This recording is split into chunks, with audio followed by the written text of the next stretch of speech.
Jon Bon Jovi probably doesn't need an introduction. Many of us grew up listening to him, and I know you're going to enjoy listening to the discussion I had with him on this episode of The Great Parts. Jon talks about how he's overcome challenges in his life and how he's worked to develop a really optimal mindset. Hope you enjoy the conversation. Sometimes when people are running, and they don't pass the other person, they get super negative. Um, what do you do in your mind to overcome that stuff? I found tools when negativity has entered. And in truth, throughout my youth and until I was 50, this Superman tattoo on my shoulder was real. I really was bulletproof. I could will anything to happen and it just seemed to happen. And nothing could jar me. And even if it did, it was short-lived. I figured it out, I moved on, and I let it go. Then there was a huge period that I was fighting against myself. And it took a long time to realize what mindfulness was and why you can't argue with the mind. The mind is there to annoy you. It's looking for something to do while you're training, and it's if you feed that negativity, that's what's going to win the day. So you have to find the things that are positive in those moments that have helped me to remember that I am participating in the process every day, therefore making progress. Or take the time to look back and say, the first 50 years were pretty damn good, Not that they've fallen off between 50 and 58, but to be honest with myself and those who are watching, just so anyone else knows, there are periods along the journey that are full of self-doubt. And whether they're fictionalized or not, they're real. And you have to find tools, and mindfulness would be one of them. Talking to somebody is another one. To break yourself of those what could become bad habits. That I think that's so useful for people to hear and understand. At the core of it for you, what's most helpful in mindfulness that helped you to overcome those dark periods or overcome that the self-doubt or the voice that people have? Well, because I think ultimately what I realized in reading too many books on the subject is that those voices aren't real. You're generating them because negativity thrives on negativity, and it's trying to get more fuel, and it's not real to begin with. So the self-doubt, if you've prepared and if you've committed to the preparation, there's no denying the training. You can't digress if you were in singing lessons 5 times this week. It didn't make you worse. And you have to, even if you on Friday then say, I didn't hit the high C, I stink. You go, no, there's a human element, there's a distraction, there's a whatever. And did you go today? Did you go yesterday, day before, day before, day before? Did you do everything else in your power?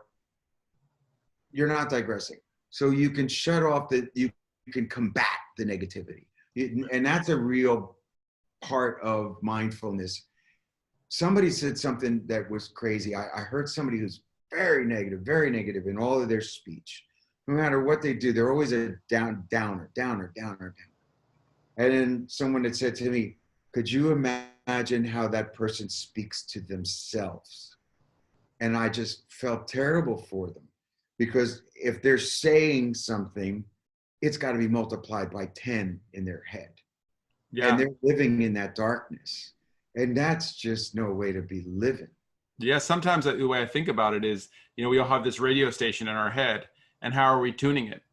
Right. And I think you're pointing out, and you're in this, is that if it's tuned to that station, that's just listening, locked on that self-talk, it's really dangerous and negative. It's a spiral. In this newest album, in Bon Jovi 2020, there are a couple songs on there that I think are really timely and powerful. One of them is Do What You Can. Tell me how you got to that song title, and how did that song come to you? During the pandemic, we were at our flagship restaurant, which is based on a volunteer coming in and participating in the model, which earns their meal and a meal to feed their family. And it's just wash a dish, bus a table, work in the garden. But we couldn't have any of those volunteer positions in the pandemic. So I was back behind the sink where when we started, I was the dishwasher. But we realized that that was taking a job opportunity away for volunteers. Anyhow, I'm standing behind the sink during the pandemic early on and washing a dish. Unbeknownst to me, my wife Dorothea takes a photograph, shows it to me at home that night, and wants to post it to tell people that we're there for them. And she said, what do you want me to say? And I think what she was asking me was hours and days of the week. And I said, if you can't do what you do what you can. And that was my comment. And she thought it was cute and posted that, and that was it. The next day, of course, as a songwriter, I said, well, that's a title. And I sat down to write the song. And then again, because it came from such a pure place, and it was something that anyone watching this right now lived, like you and I lived that moment. We are still in this pandemic.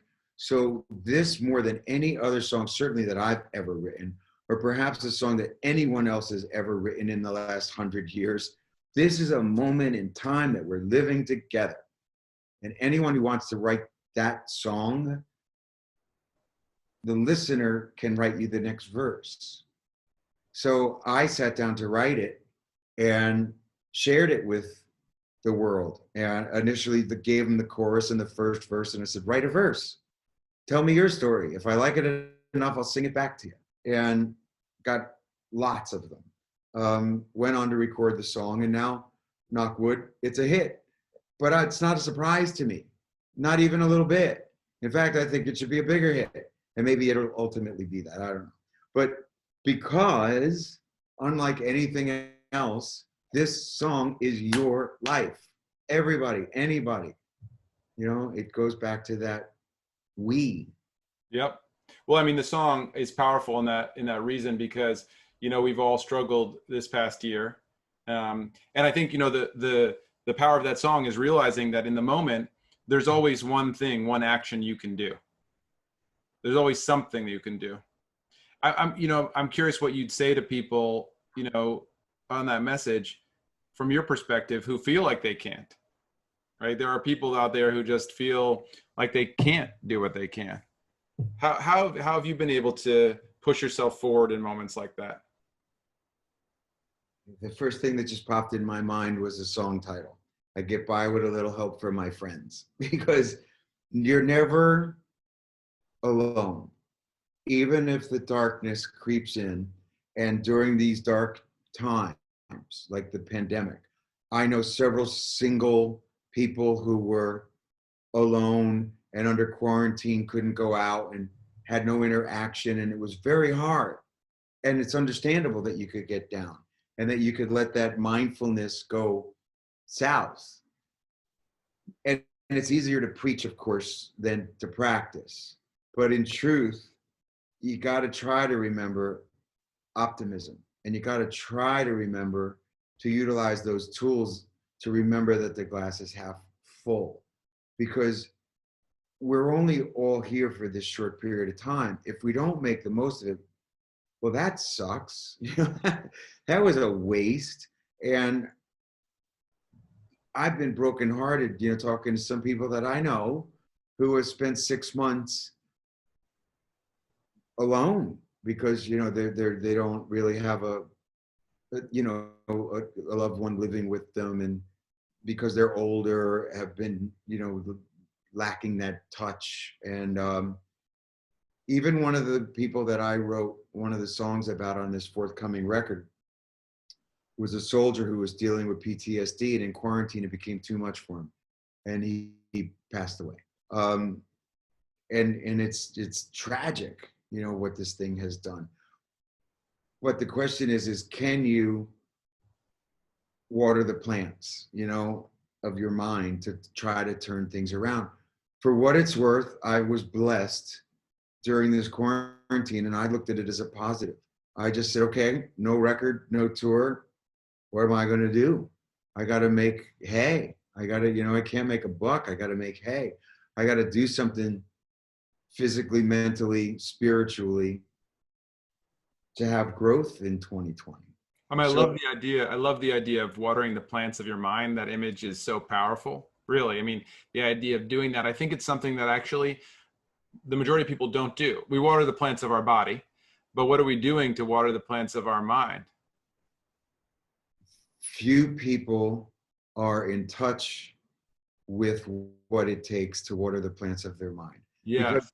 it doesn't, it's not a muscle on the outside that you can, flex in the mirror, and it's not gonna theoretically, you know, increase your paycheck until you understand what it did and why it does increase everything. All right. It'll Now increase the rate. the power picture is really coming alive, man. And the colors are deepening in the power picture. So how many years have you and Dorothea been married? Married for 31. Married for 31 years. I I must have told you, but I have a friend, he one day I just asked him, don't you get tired of this? And he looked at me without missing a beat and just said, marriage is for the masters. Right? When you 31 years, right? What do you point to that helps you to sustain that relationship? Because it's not just about years, it's about the quality of those years. And I know you've had very quality years. So what has helped you and Dorothea sustain that connection? It's a mutual admiration society. My immense respect for her as a person, first and foremost. The physical attraction is always important, but it's a distant second to the respect and admiration. And that to me is the key that works for us. And then I'm giddy around her. If I see her in the morning, I'm excited. I sort of wake up every morning and go, "You're still here. Cool." Great. All right. And because I'm giddy, I enjoy her company. But it really, and another thing is that, we, in my case, we went to high school together 40 years ago. So she's seen this whole entire roller coaster ride and every facet of it. So that too was helpful. She didn't jump on it, and marry the celebrity. She married the guy from high school. Yeah. How do you talked about mutual admiration society. I like that phrase. That's a bumper sticker on its own. And how do you do that day to day? What do you and Dorothea do to demonstrate that admiration for each other? Well, I listen. I really do actually listen. I'm interested in what she's doing. That has nothing to do with me or even us. That already puts you in the top 1% of married people, I think. Yeah, I know. I'm deaf on the stage, but I actually listen. And I look to her for wisdom. She's very Zen. So what she does is always awe-inspiring to me. She gives me that kind of yang to my yin. It's I'm that guy that wants, to get out there and conquer the world and give me the microphone and let's go. And she was the brains behind the operation kind of thing. Slow down, be conscious, enjoy this moment, all the Zen aspect of it. But she comes from that place. She's a martial artist and had a dojo and is a 4th degree black belt and all that. So she came from that kind of Zen. So basically, you're just scared. You listen because you're scared. Yeah, I like a good spanking. So wait, this may sound a little bit kind of basic or obvious, but how do you listen? So you're there with your wife. You've been married 31 years. If you were going to let us inside your brain and we could understand what you do to listen with all the phones and the screens and the shows and the books and things that are happening, what do you do to be able to be a good listener to your wife? You ever look at somebody and not really look at them, and then your eyes go like and you're really, really present, you know, like where you see the freckle on the nose kind of thing. Every once in a while, I'll make sure that I say to myself, like, really be present. Not with the TV playing in the background, not with the kids saying anything. Like, truly, I have lead singer's disease. Me, at all times. So to shut that off and to say, go. So you actually really say it to yourself in your mind. You say, really be present. Absolutely. Because I, you know, like I said, I am like the center of attention at all times. And that's also exhausting. So a wise man knows when to say enough, you know, thanks for your support and thanks for allowing me to be so crazy and driven. But the only way that there is a we is when I shut off the me and take the rest of it in. And so it's hugely important that I shut up, you know, and just listen. Yep. There's an acronym sometimes I go to all the time is wait, why am I talking? You don't have something to say, don't say it. Well, I do have one more thing to say, you know, before we wrap up, which is the other song on your album that I find extremely powerful and actually, you know, brave to write is American Reckoning. That song stands out to me. It's a song that when I heard it the first time, you played it for me and I got chills. And then I heard it again in all the different venues and got chills again. Tell me a little bit about what happened for you that you decided to write that song, American Reckoning. What does it mean to you? We're living in an incredible time right now. I've written a topical record. I took a shot when I titled it 2020. There was just a tongue-in-cheek wryness to it originally. It was like, hey, this is a bumper sticker, a campaign poster of perfect to sell a t-shirt. But then I started to write and I realized that every day was another opportunity to write something harrowing that's going on in our world. And yet I didn't want to take sides, no matter what the topic was. Soldiers with PTSD, gun control, the administration, Colin Kaepernick, it goes on and on. Social rights, human rights. And so this became a big, broad record about the times in which we live.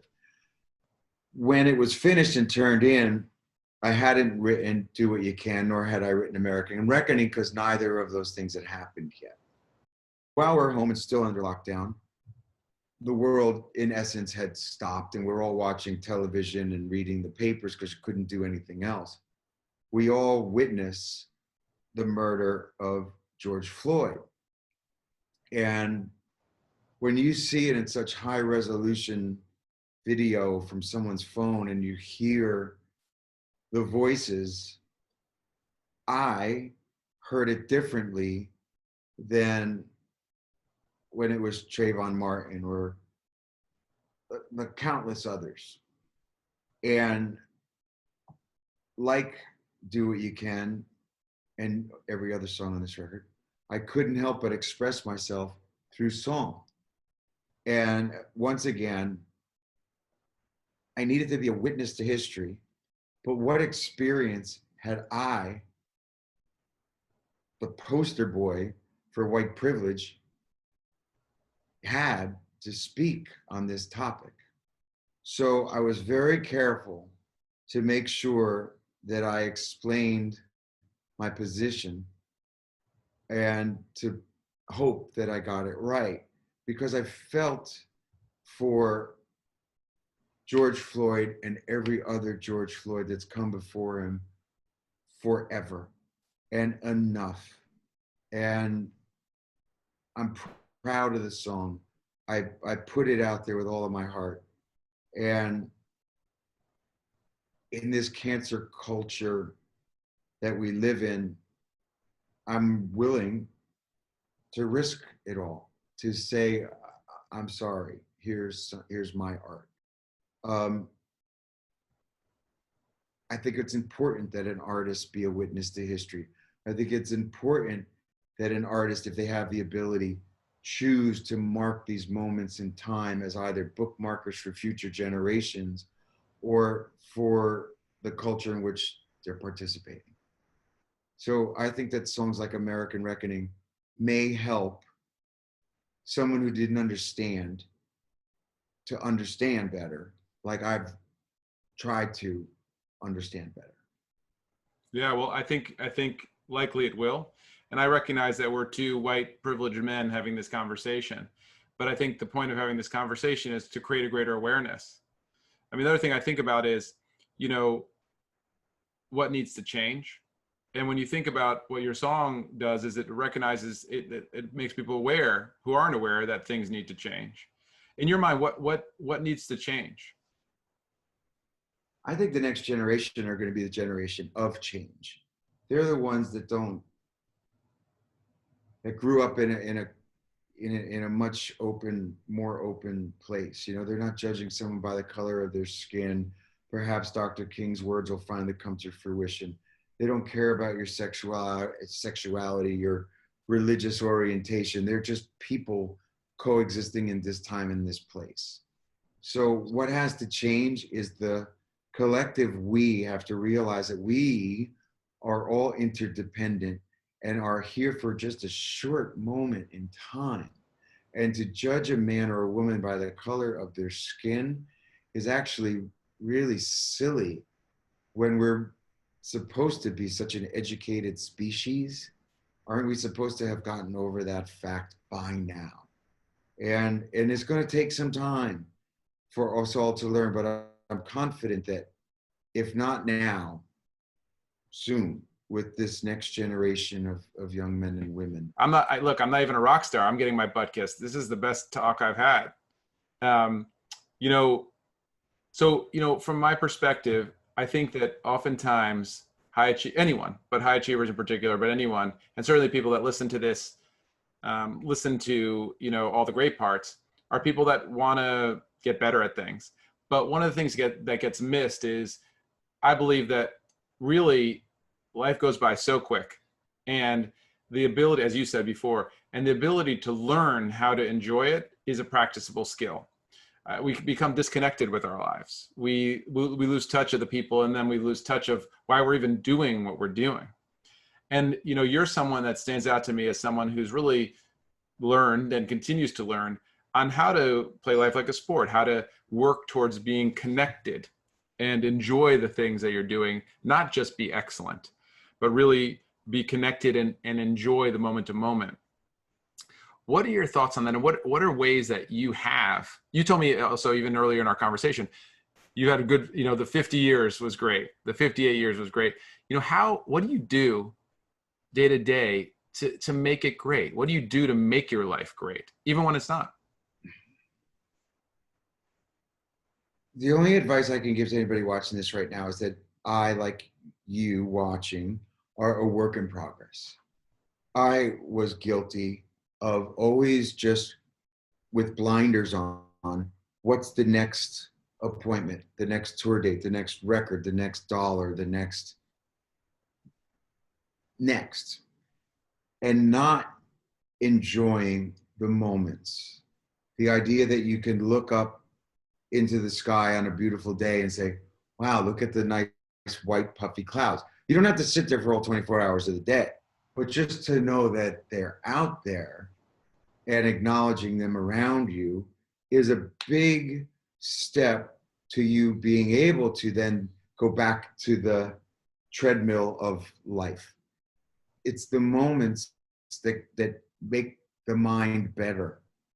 If you just are constantly running, eventually the darker sides of the mindfulness have to catch up with you no matter how successful you are, because that's all that you are. You need to have the balance of other little things like seeing the sun shining, whatever that is, you fill in the blank, in order to want to do this again at this level year in and year out. You know, it has to be a balance. You can't just live on that treadmill. It'll kill you. And or worst case scenario, it'll make you incredibly successful, but it won't make you very fulfilled. Being rich doesn't make you smart.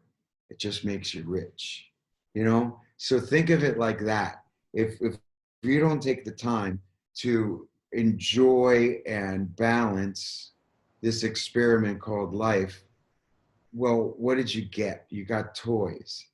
You can't take those, and they're really, you know, just not worth having. And I've had them all. So they don't mean shit. Yep. Well, it's a simple, powerful advice of saying, step off the treadmill, or even just slow the treadmill down for a second and learn to appreciate what is around you using your senses. You learn to take a moment to just live in the moment you're at. You don't have to stop everything that you're doing. You just got to have the patience to acknowledge that the other things are what give you fuel to go on. One of the things that stands out to me the most about what Jon Bon Jovi had to say was this idea, this saying that he had, that we're only all here for a very short period of time. I think we forget that. We kind of take things for granted. And so him reminding us in this discussion that, yeah, what would your life be like if you woke up every day and said, you know what? This is a very unique opportunity to be alive on this planet. How would we face our adversity? How would we face things in our life, the obstacles, if we had that attitude that this is just a tremendous opportunity in a short burst of time that we're here? I think that attitude actually changes the way we interact with problems and difficulties in relationships. He also makes this great point about listening, and that he spends time actually saying to himself, just be present, just listen. Take the time to look deeply into my loved one's eyes when I'm listening to them. I think these reminders of just knowing that this is a short little window that we have, and to really want to color all of it, and to deeply listen to the people that we're talking to remind ourselves to be present as we do, are two great learning lessons for how to find the great parts. I hope you enjoyed the discussion with Jon. We've got a lot more in all the great parts, including in this series, an episode with Ryan Holiday, who writes a lot about Stoicism, Brandon Marshall, the football wide receiver, and Annie Duke, the professional poker player. Please take a look at those episodes and go ahead and hit that subscribe button. We're looking forward to seeing you on the next episode of The Great Parts.